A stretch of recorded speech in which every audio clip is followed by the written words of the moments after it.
என்ன சார் இப்படி சொல்றீங்க? சார் எனக்கு இந்த திருட்டுக்கும் எந்த சம்மந்தம் இல்லை சார். சார் இவரை ஸ்டேஷன்ல வச்சு விசாரிச்சா உண்மை தானா வெளியே வந்துடும். அடிக்கிற அடியில உண்மையை தானா ஒத்துக்குவான் பாருங்களேன். இவர் கூட போங்க. வாங்க சார். சார் நம்புங்க சார். எல்லாம் ஸ்டேஷன்ல போய் பேசிக்கலாம் சார். நான் எதுவும் பண்ணல சார். ஒன்றும் பிரச்சனை இல்லை. ப்ளீஸ் வாங்க. ராஜேஷ் அந்த பொண்ணை லவ் பண்ண விஷயமே எனக்கு தெரியாது சார். அவனை பார்த்தே 2-3 நாள் ஆகுது சார். எல்லாம் எனக்கு தெரியும், வாடா.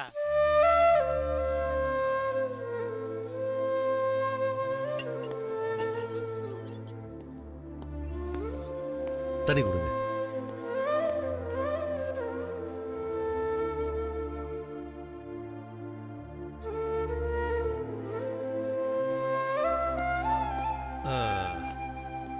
இதான் உனக்கு ஃபர்ஸ்ட் டைமா? இனிமே அடி தாங்க மாட்ட.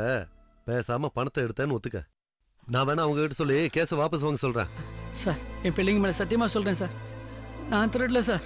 ஆமா, உனக்கு எத்தனை பிள்ளைங்க? 2 சார். வீடங்க? நங்கநல்லூர். நீ மட்டும் உண்மையை சொல்லலன்னா என்ன நடக்கும் தெரியும்ல? உன் குடும்பத்தையே அரெஸ்ட் பண்ணி உள்ள வைப்பேன். தேவையா உனக்கு? சார் உங்க காலை பிடிச்சு கெஞ்சிட்டேன் சார். சார் அப்படிலாம் எதுவும் பண்ணிடாதீங்க சார். சார்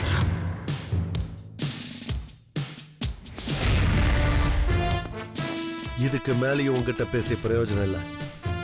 எங்க அடிக்கணுமோ அங்க அடிக்கிறேன்னா அப்பதான் சரிப்பட்டு வரும்.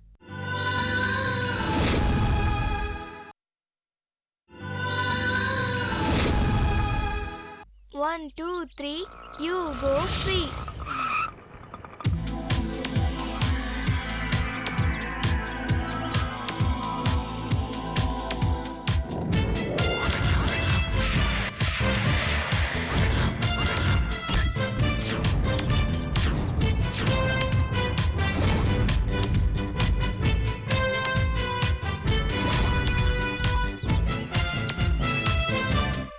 ஆட்டோ இங்கே வெயிட் பண்ணு. சரிம்மா.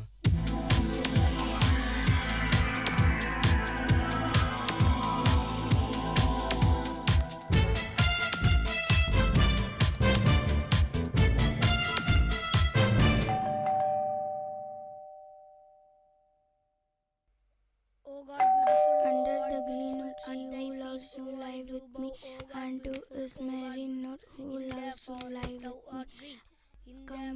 யார் நீங்க? இது ஸ்ரீனிவாசன் வீடு தானே? ஆமாம்மா. அவரு வீட்ல இருக்காரா? இல்லம்மா, நீங்க யாரு? இந்த ஏரியால எனக்கு வாடகைக்கு ஒரு வீடு வேணும். ஸ்ரீனிவாசன் கிட்ட சொன்னா ஏற்பாடு பண்ணி தருவாருன்னு சொன்னாங்க. உள்ள வாங்கம்மா.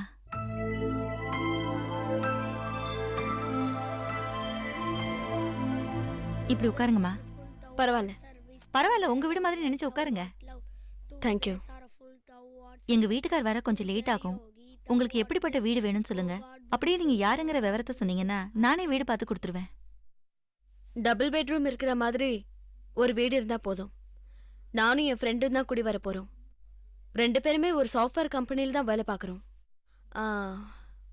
கம்பெனி அட்ரஸ் வேணாலும் தரேன், போதுமா? அதுக்காக இல்லம்மா, வீடு கொடுக்கறவங்க என்னை கேட்கும்போது விவரம் சொல்லணும் இல்லையா? கமிஷனுக்கு ஆசைப்பட்டு நீங்க யாரு என்னன்னு தெரியாம கை காட்டி விடுறது நல்லதா? நீங்களே சொல்லுங்க. வீடு கொடுக்கறவங்களும் நல்லா இருக்கணும், வீட்டுக்கு குடி வரவங்களும் நல்லா இருக்கணும். அப்பதானே நமக்கு சந்தோஷம்.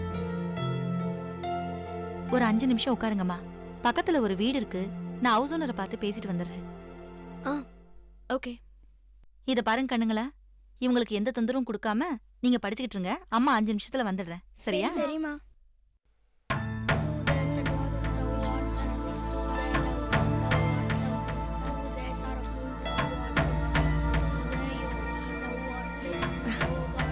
ஆமா, நீங்க 2 பேரும் என்ன படிக்கிறீங்க?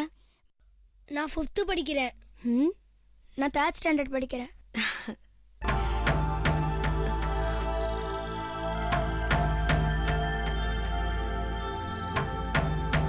ஆமா, மணி 9:15 ஆகுது. இன்னும் நீங்க ஸ்கூலுக்கு புறப்படாம படிச்சிட்டு இருக்கீங்க? நாங்க இன்னைக்கு ஸ்கூல் போகல. ஏன்? ஏன்னா எங்க அப்பா ஃபீஸ் கட்டல, அதனால தான் நாங்க போல. டேய் கதிரே, கிரிக்கெட் ஆட போலாம், வரியாடா? ஐயோ, எனக்கு தெரியாது சாமி. நீ விளையாட போனா அம்மா திட்டுவாங்க, அவ்வளவுதான் நான் சொல்வேன். வாடா போலாம்.